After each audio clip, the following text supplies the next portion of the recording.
सह नौ भुनक्तु सह वीर्यं करवावहै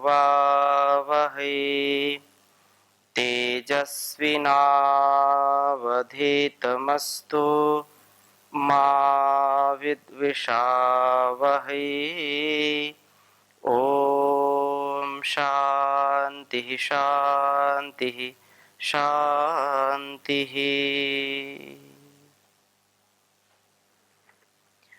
वेदोक्त वाणी व्यवहार के स्वाध्याय में आप सभी दर्शकों का, श्रोताओं का हृदय की गहराइयों से हार्दिक स्वागत है, अभिनंदन है। वेदो अखिलो धर्ममूलम, वेद सब सत्य विद्याओं का पुस्तक है। वेद का पढ़ना, पढ़ाना, सुनना, सुनाना तथा मनसा वाचा कर्मणा स्वभाव मिलाना, व्यवहार मिलाना हम सभी श्रेष्ठ जनों का, आर्यों का परम कर्तव्य है। कल्याणी वेदवाणी का स्वाध्याय जीवन को और इस जगत को शुभ से भरने का, सामर्थ्य अर्जित करने का, समृद्धि, यश, कीर्ति अर्जित करने का एक प्रमुख साधन है। क्योंकि संसार के जितने भी व्यवहार हैं, जितने प्रकार का ज्ञान विज्ञान है, वो सब वेदों से ही प्राप्त होता है।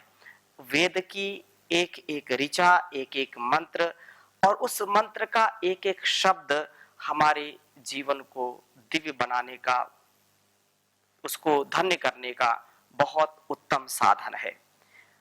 हम चर्चा कर रहे हैं वेदोक्त वाणी व्यवहार, निरंतरता से इसको हम पढ़ रहे हैं। आज हम चर्चा करेंगे ऋग्वेद के चौथे मंडल के 35वें सूक्त के जो है मंत्र सोमरक्षण और उत्तम वाणी व्यवहार के विषय में। अंतिम मंत्र है यहाँ पर। फिर 36वें सूक्त का प्रथम मंत्र आपके समक्ष में रखूंगा। तो यहाँ जो 35वें सूक्त में कहा है, मदे भी इंद्रिये भी, हमारा जीवन हमारी इंद्रियों पर, उनकी शक्ति पर निर्भर करता है। यदि इंद्रियां हमारी नियंत्रण में हैं, इंद्रियां हमारी सशक्त हैं, तो जीवन में हम कभी भी पराजित नहीं होते।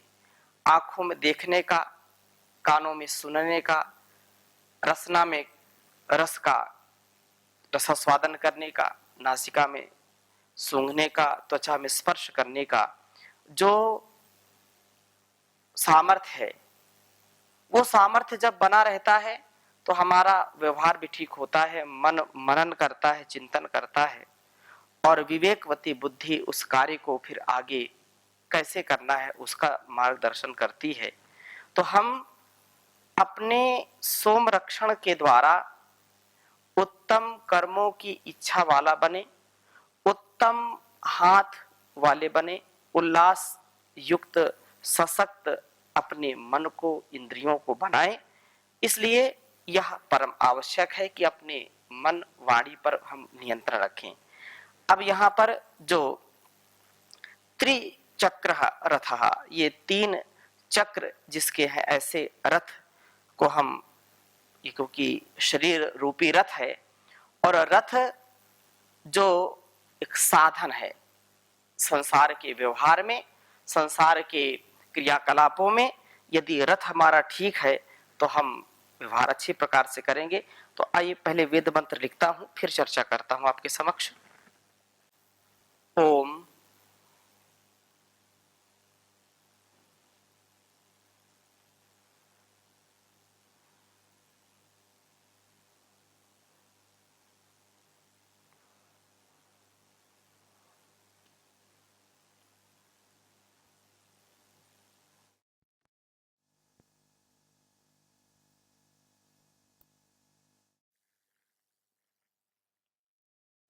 अनश्वो जातो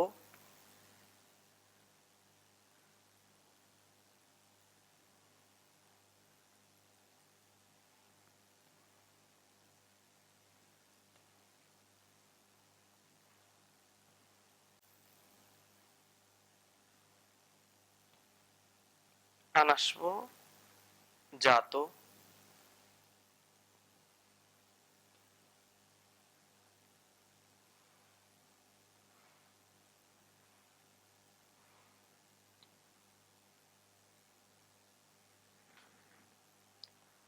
अनभिषुरुक्थ्यो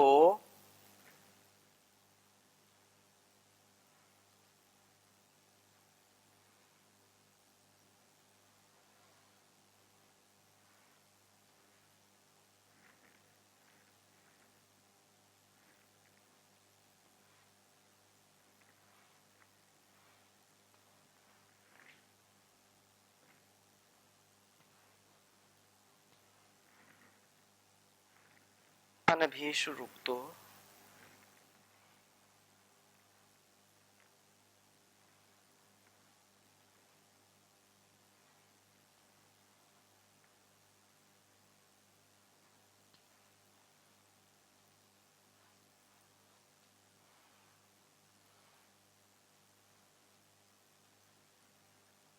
अनभिषुरुक्थ्यो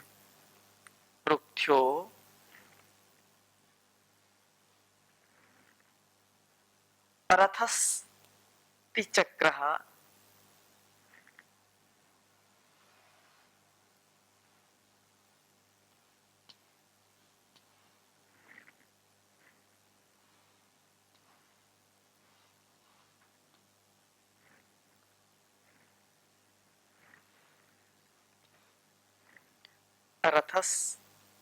रथस्त्रिचक्रः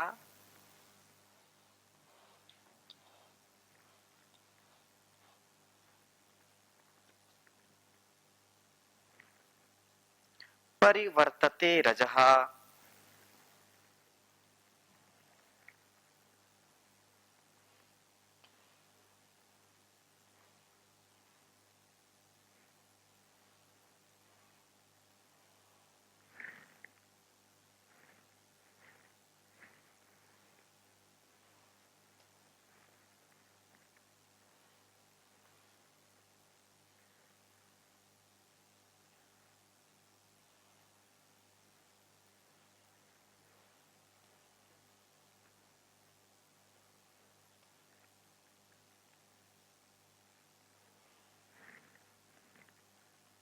महत्तद्वो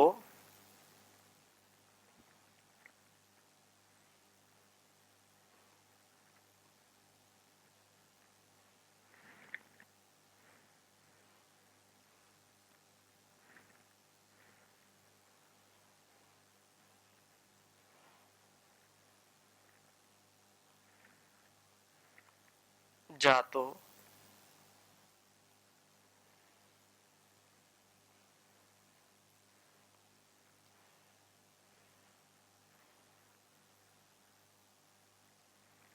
महत्तद्वो जातो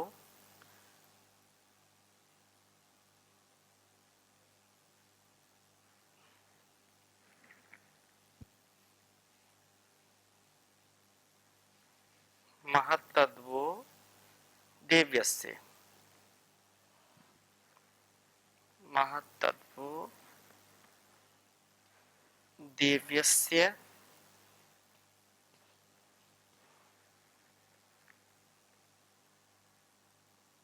प्रवाचनम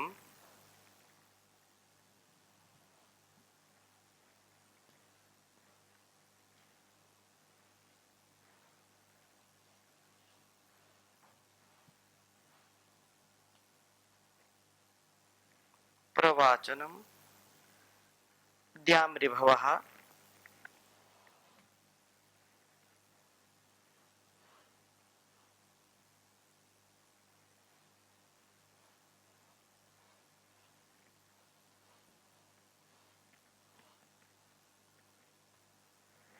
द्यामृभवः पृथ्वीं यच्च पुष्यथ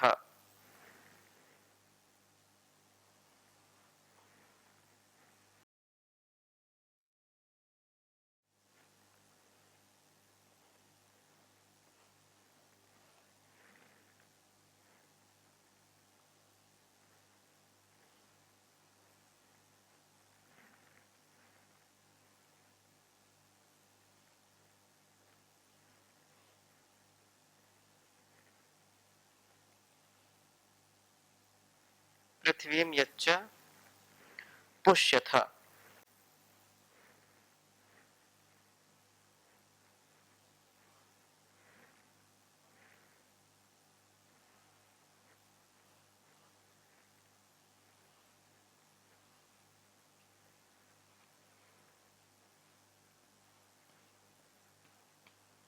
ऋग्वेद के चौथे मंडल के 36वें सूक्त का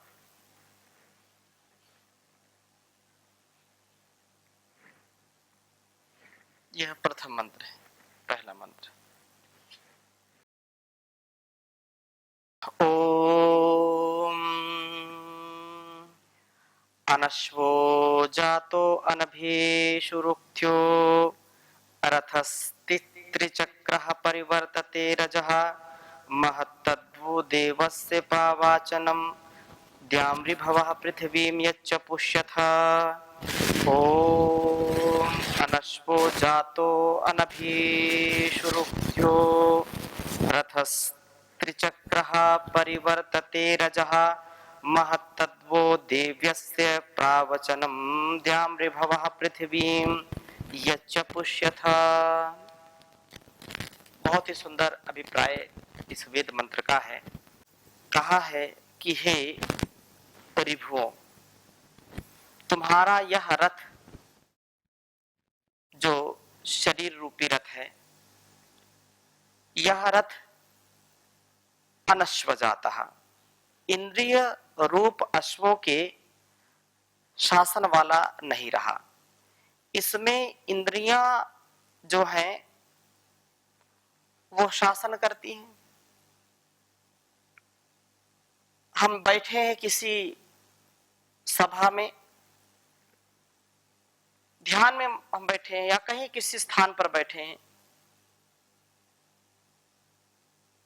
अगर मन पर हमारा नियंत्रण नहीं है तो ये मन हमारा इंद्रियों के साथ लग जाता है, बैठे कहीं होते हैं और हमारी इंद्रिय कहीं दूर मन को ले जाती है। बाहर से आवाज आ रही है तो मन उधर ही लगा है। इंद्रिय जो हमारी श्रोत्रेंद्रिय है, जो कानों में आवाज आ रही है, मन उसी के साथ लग जाता है। कहीं से कोई सुगंध आ रही है, दुर्गंध आ रही है तो ये मन उधर ही जाता है। जो जो इन इंद्रियों का विषय है, इंद्रियों का शासन चलता है, मन उसके साथ लग जाता है, तो हम साधना के राह पर आगे बढ़ नहीं पाते, कर्मों की कुशलता प्राप्त नहीं कर पाते। क्यों? क्योंकि मन एकाग्र नहीं है, मन पर नियंत्रण नहीं है, मन का इंद्रियों पर नियंत्रण नहीं है, मन मनमानी करता है, इंद्रियों के साथ लग जाता है तो उसी का विषय का भोग करने लगता है। लेकिन यहां कहा कि ये इंद्रियों का जो शासन अब नहीं रहा, अनभीषुः, यह मन रूप लगाम के प्रभुत्व वाला भी नहीं हुआ। इसमें मन का भी शासन नहीं है, क्योंकि मन भी क्या है? ईशुभी, अन ईशुभी, यहाँ अन ईशुभी, या ये कहें कि अन भीषुः, ये हमारा मन रूपी जो लगाम है उस प्रभुत्व वाला नहीं रहा। इसमें मन का भी शासन नहीं रहा इस रथ पर, क्योंकि मन लगाम का काम करता है और इंद्रियां घोड़े का काम करती हैं।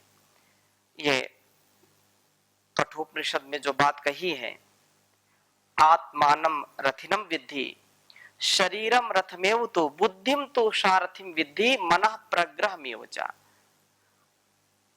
ये जो इंद्रियां हैं, हयानाहुर, ये इंद्रियां हैं, ये संसार का व्यापार करने के लिए रथ मिला है और इनके संघात से, इनके समायोजन से ही हम व्यवहार कर पाते हैं। इंद्रियाणि हयानाहुर विषयांस्तेषु गोचरान आत्मेन्द्रिय मनोयुक्तम भोक्तेत्याहुर मनीषिणः। संसार का व्यापार चल रहा है, लेकिन इस शरीर रूपी रथ में जो इंद्रियां हैं वो शासन वाली नहीं रही, मन भी शासन नहीं कर रहा। उक्थः, यह अत्यंत स्तुत्य है, इंद्रियों व मन के शासन न होने से यह अत्यंत प्रशंसनीय है। यह रथ त्रिचक्र, ज्ञान, कर्म और उपासना रूप 3 चक्रों वाला है। यह रथ 3 चक्रों, 3 जो है पहियों वाला है। जब मन पर भी, इंद्रियों पर भी हमारा पूरा नियंत्रण है, तो फिर यह अत्यंत ही हमारे लिए कल्याणकारी है। उक्थ्यः यह अत्यंत स्तुत्य है। इंद्रियों व मन के शासन न होने से यह अत्यंत प्रशंसनीय बना है। यह जो त्रिचक्र है, जो ज्ञान, कर्म और उपासना, या ये कहें कि जो ज्ञान, कर्म, उपासना, ये जो 3 स्तंभ है, 3 तथ है, ये स्तुत्य हो जाते हैं। क्योंकि शुद्ध ज्ञान, शुद्ध कर्म और शुद्ध उपासना से ही जीवन के संसार की वासना दूर होती है। यह रथ सदा क्रियाशील रहता है और यह रथ रजः परिवर्तते। तो यह दुर्गति में, जब मन पर भी नियंत्रण नहीं है, वाणी पर नियंत्रण नहीं है, इंद्रियों पर नियंत्रण नहीं है, तो यह जीवन की जो यात्रा है, जो हमारी प्रगति है, वो दुर्गति में, अधोगति में जो है बदल जाती है, परिवर्तित हो जाती है। लेकिन जब हमारे मन, वाणी और हमारी संपूर्ण इंद्रियों पर हमारा नियंत्रण आ जाता है, तो हम विजयी हो जाते हैं। हम संसार के व्यवहार में विशेष स्थान प्राप्त कर लेते हैं। यह रथ सदा क्रियाशील रहता है। हे ऋभवः, जान दीप्त पुरुषों, वह तुम्हारा तत्, वह देव्यस्य, देव प्राप्ति का साधन भूत कर्म प्रवचनम प्रकर्षण कथन की योग्य। यह कथनीय है, यह उल्लेखनीय है, यह बहुत ही स्तुत्य है, श्लाघनीय है।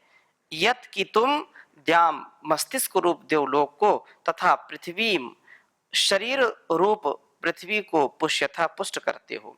शरीर को शक्ति संपन्न बनाना, मस्तिष्क को ज्ञान युक्त बनाना, वाणी व्यवहार के कर्तव्यों का ठीक ठीक निर्वहन करना, ज्ञान संपन्न अपने जीवन को बनाना, यही प्रभु प्राप्ति का साधन है। बिना ज्ञान के, बिना उस ज्ञान के प्रयोग के, ज्ञान तो आ गया लेकिन उसका प्रयोग नहीं किया तो भी बड़ी हानि होती है। हम ज्ञान से युक्त हों तथा उसका प्रयोग करने वाले बने, उसको व्यवहार में लाने वाले बने। अगर व्यवहार में नहीं लाते तो फिर हमारे जीवन का पोषण नहीं होगा, वो सदगति को प्राप्त नहीं होगा। हम इस शरीर रथ में इंद्रियों को, मन को, वाणी को जो है अपने नियंत्रण रखने वाले बने। ये नहीं कि कुछ भी बोल दिया, किसी से कुछ भी कह दिया। आप देखो, एक छोटी सी बात कोई वाणी से बोलता है, मन में तो पता नहीं क्या क्या किसके विषय में विचार करते रहते हैं, कभी अच्छा भी करते हैं, कभी बुरा भी विचार करते हैं, लेकिन उसका प्रभाव तो पड़ता है, लेकिन वो प्रत्यक्ष रूप में हमको दिखाई नहीं पड़ता।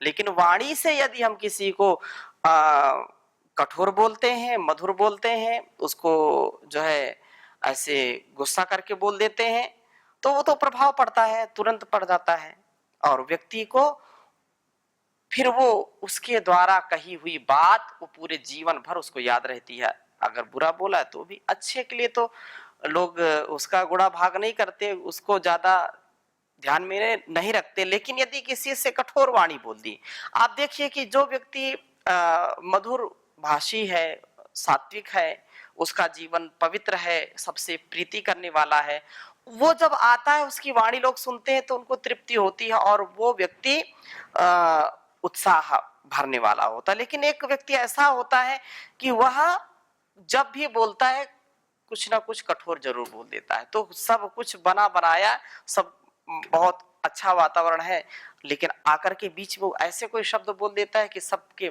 जो है मन में निराशा आ जाती है। ये भी एक बहुत बड़ा दोष है वाणी का, कि हम दूसरों को जो है उत्साहित नहीं कर पाते।